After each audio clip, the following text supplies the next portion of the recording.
My policy don't bother me. Do it well with no apologies. Show you how to rap without the cap. Not everybody acknowledge me. Niggas singing like hoes, looking like these bitches. Stay perpetrating like you in the trenches. So like your girlfriend that handle your business. Talk about a bag, dressed like a ain't hard to tell that I'm on your ass. First place while you in last. You was built for the trash, I'm built to blast. Say what you wish while I light a spliff. Clear ignition when I give the gift. I keep it lit, the results are swift. That whack energy don't make the list. Put me in the box and I broke it. So-called competition, I smoked it.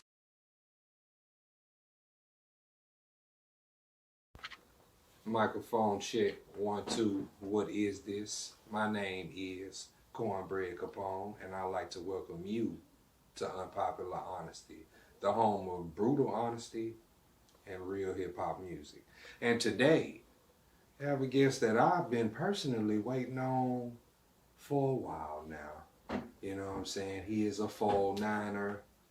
He is what I call a spitter.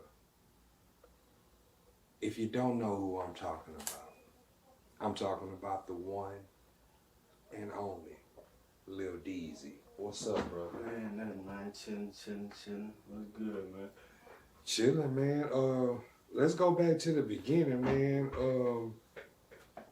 When did this musical thing start for you?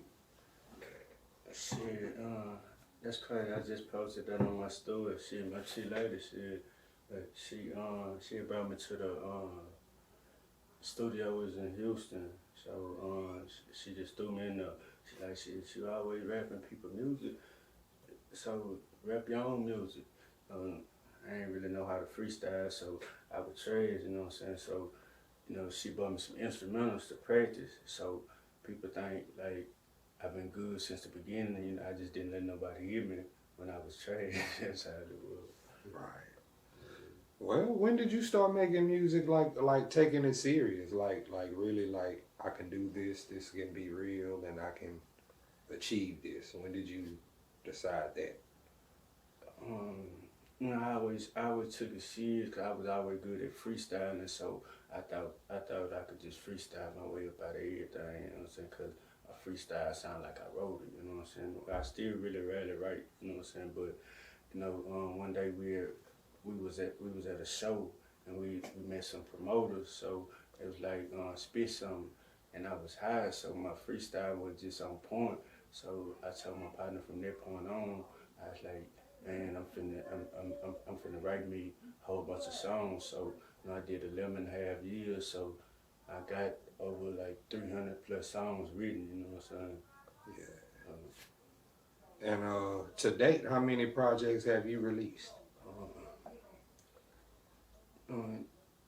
I say 2 off the strength of them 2 you could get on our platforms, but originally it's 3 because 007, that count 2, but people, I can't even find 007, they got people. Matter of fact, if somebody got that motherfucker, they need to let me have that motherfucker. I really want that bitch. If I was down, Was that a limited edition that you made or pressed up or something? Nah, yeah, it's when the CD era was jumping and shit. So my homegirl helped me press a whole bunch of CDs and it spread it a little bit, you know what I'm saying? But being in the streets and then just didn't focus on the music, you know what I'm saying? So I could really say after I got out of jail, that's when I really started focusing on music. And from your honest opinion, what has been the best of this music thing and what has been the worst? The best is probably like traveling and doing shows, and when I see people people look up to, they give me props on my music, you know what I'm saying? Like, I don't know who got my music to Trina, you know what I'm saying? And she heard Area 59 and she liked it. And in the club when Killer Calion came up to me and he heard my music and he's like, man, I ain't gonna lie, I had to come shake your hand, fam. You gave me goosebumps, you know what I'm saying? When Zero heard me in jail, you know what I'm saying? He told me I was like, just stuff like that, you know what I'm saying? But the bad part is, like I get love on the West Coast, you know what I'm saying, especially in Vegas. I'm king out there, you know what I'm saying. I'm king here too, you know what I'm saying, off the strength of, you know, how I handle things, you know what I'm saying. But you know, it's hard getting your stuff played in the clubs and stuff, and you know, really that's finna stop, you know what I'm saying, because you gotta start putting up on these DJs. They finna stop that. Yeah, we gonna change that. This year, that's gonna change. That's a fact. I hope so, man, because I feel like, you know, as far as that is concerned, you know, it's too many artists in within this city for us to go to a club every weekend and constantly listen to the same old chicken shit that has been constantly being played, never minding the enormous amount of talent that we have right here in the city.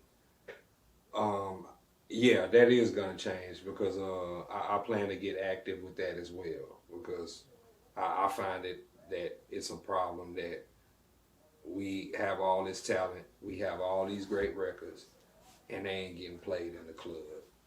So that's finna fucking change. Watch what I tell you. But now, back to okay. Does Lil Deezy have a top 5? It be changing so much, you know what I'm saying. But you know, like as of right now, I ain't gonna say in no order, you know what I'm saying. It's just, I mean, you know, Pac never leaving my top 5. You know what I'm saying. So Tupac, Eminem, Mo3, Zero, and Chameleon now. And Mo3 is a rapper? Huh? Mo3 is a rapper? Yeah, that is rapper that died, you know what I'm saying? You know, he sing and rap, you know what I'm saying? But, you know, he didn't play a part of, you know, turning, you know, I got on to him like after I got out, you know what I'm saying? I liked it, a lot of his music. Matter of fact, he all I listen to right now. But the other folk, you know, the people you listen to, it'll find a way to implement itself into your own rap style, you know what I'm saying? So that's why I don't listen to today's rap or any rap period that, you know, I just don't I'm like, nah, it's gonna mess up my own style, you know what I'm saying? Well, I feel you on that because I believe that if you're an artist and you want to be great, you're not going to listen to a garbage can. Right. So at the same time, I don't listen to today's music because I don't want it to alter my style or creeping its way into my music. Avoiding me from sounding like everybody else. It's just a skill thing, competitive thing. That's how I feel. What are your plans for the rest of the year? Do you plan on releasing another project of music this year? I ain't gonna lie, you know, the year started out bad for me off the strength of, you know, they sent me to rehab, and then people had thought I caught a case, and I guess they thought about it so hard I ended up really catching the charge in Houston, you know what I'm saying? But you know, me and my partners, you know, we've been talking, so you know, I'm coming out with Texas Chainsaw Massacre, and I want to do King of the Time too, and then we're gonna release the part 2 of the movie Trap Baby. You know what I'm saying? We got that coming up, and you know me and Deuce working. We've been working on a lot of things, so most likely a project gonna come out of that. Of course, me and Don B. You know what I'm saying? We gonna have a project coming out. You know what I'm saying? A whole bunch of videos, and then you know we got a whole bunch of shows coming up. You know, I perform in Atlanta next month, so a whole bunch of things coming up. That's what's up. Yeah, you can take over. If there is one thing that the Beaumont music scene is missing, what would you say that would be? Shit, camaraderie. You know, everybody against each other. You know what I'm saying? Like everybody wanted to be a competition. Like Well, I want to be the first for the shit to blow. Man, it don't matter who the fuck blow first. You know what I'm saying? Cause shit, I know if one of my partners blow first, shit, I'm finna push them and shit like shit. We on. You know what I'm saying? Yeah, you know, just cause they know shit, I blow first, shit, they on. You know what I'm saying? And all it takes is for one person to blow. You know what I'm saying? Look at all the cities that's jumping. It's multiple people rapping. You know what I'm saying? But my fan base want to go against other rappers' fan base. You know what I'm saying? The females, they don't want to kick it together. You know what I'm saying? Like, you know what I'm saying? You know, and people be thinking like, well, he called himself king of the town, so he think he better than everybody. And you know, people be telling people stuff. You know what I'm saying? Having people scared to work with me and my partners and stuff. You know, like we finna come and be on some kamikaze shit inside the studio. What the fuck y'all be telling these people? You know what I'm saying? You get your own opinion about a person. You know what I'm saying? That shit crazy. This shit really fucked up. I wanted to ask you something because this is something that has been going around the town. This conversation has been going around the town for a while. What does it mean to you when you hear somebody say a person is putting on for the city? Shit. That should be a good sign. That should be a sign of adulation on the cool, you know, because they saying you putting on, shit, you putting on, you know what I'm saying? You know, I hear that a lot, so shit, that shit do something to me every time I hear that, you know what I'm saying? I mean, that's what it's supposed to mean, but the reason why I asked the question is because I believe certain people's definitions of it are different. Some people view a person getting a record deal as putting on for the city. And I've heard people say this. And I say, okay, get a record deal. That a record deal means something for the person that signed it, more so than the city. Now, this is how you put on for the city. What if that person that got a record deal helped somebody else who's an artist from the town get them a record deal? Maybe not to the same label, but to another label. Mm-hmm. And then that artist comes back and helps another artist get a deal. You see what I'm saying? Mm-hmm. It's almost like a domino effect. Like the initial person opened the door by getting a deal themselves. And then they put this other person on. That person put another person on. And so on and so forth. And then next thing you know, the door opens. That's what I would think putting on for the city means. Not signing a deal and moving away from Beaumont. You know what I'm saying? You know, that's what I mean, you know, and it's not no knock against nobody. I'm just saying that's exactly what it means. But honestly, I don't believe that'll happen unless certain people, you know what I'm saying? Because you know, when I got out, I reached out to a lot of people in the city. You know, the Trap Baby, the movie was supposed to have a lot of artists in the city, but them people, you know, they was dragging us along, and you know, it was hard for me to find studio time. And you know, I tell people like, man, hey, get on the song with me, and they be like, man, well, how much you gonna pay me? Like, fam, you be checking your numbers. My numbers higher than yours. Why would I pay you? You crazy? What the? I don't be understanding people. You know what I'm saying? Like, you know, I ain't gonna say no name, but like, man, y'all be talking about charging, and y'all numbers ain't just like that. So, I don't know, man. That's, you know. I done been done like that too. You know what I'm saying? Because I done tried to work with people and they done hit me with the I charge. And I'm like, and in my mind I'm saying, oh, I know how this gonna go.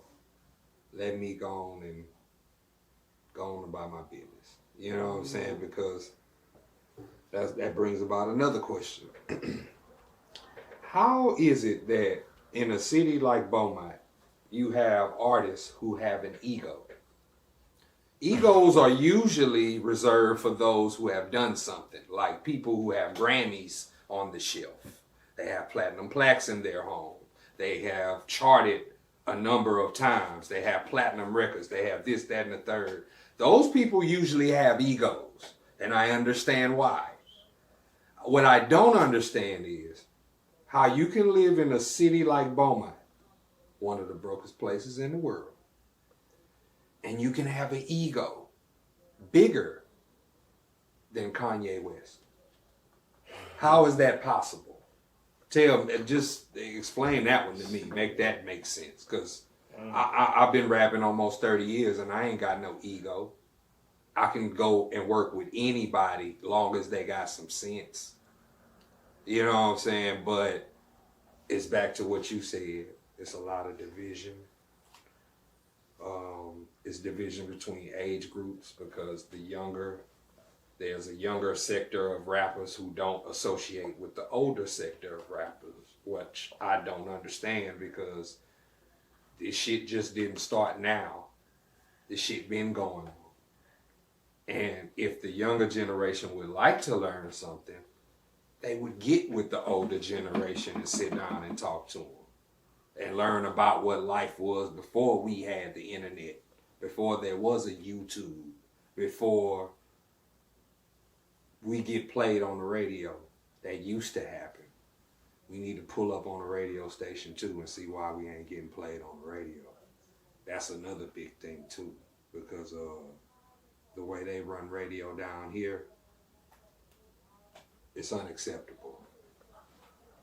I mean, I feel you on that. You know, that's a two-way street. You know, because the younger generation need to do that. The older generation, you know, we gotta acknowledge the fact that things evolve and things change. You know what I'm saying? And bridge a gap between it. You know what I'm saying? That's why everything I do, I try to reach out to them too. You know what I'm saying? You know, I hollered at Bank Boy, you know, he part of the young generation. You know, we're supposed to do something here. Went to jail, you know what I'm saying, free that man. But you know, I be willing to work with anybody. You know what I'm saying? I don't, you know, I ain't tripping if you have an ego, but don't come splashing it out on me. You know what I'm saying? Because I know how hard I go, and I'm willing to stand and put money against anybody in the world type shit. You know what I'm saying? So, you know, don't come like that. But as long as you ain't coming like that, I'm gonna work with you. You know what I'm saying? Especially if you're from the city. You know what I'm saying? Cause I'm trying to get the city to where we heard all around the world. You know what I'm saying? And it's crazy. My song "Welcome to Afghanistan." You know, that song get played all around the world. It don't get played in Beaumont clubs though. Right, that's weird, man. You know, we gonna shoot the videos, but you know, like you say, that DJs, y'all gonna cut that out. Y'all gonna get right. Just so they know, man, we on y'all necks about them records being played on radio and in clubs. Just so you know. What I was gonna ask you was,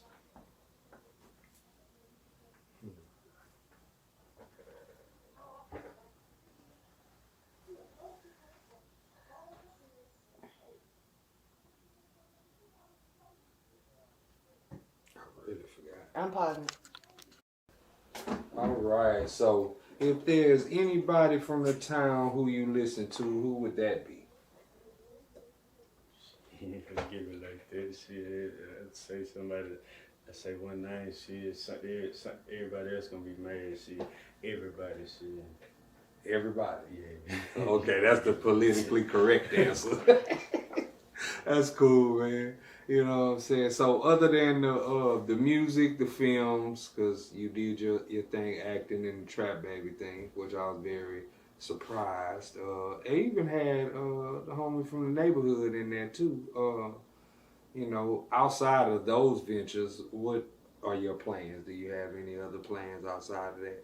Do you plan to get into the NFT thing like everybody doing? Or? Yeah.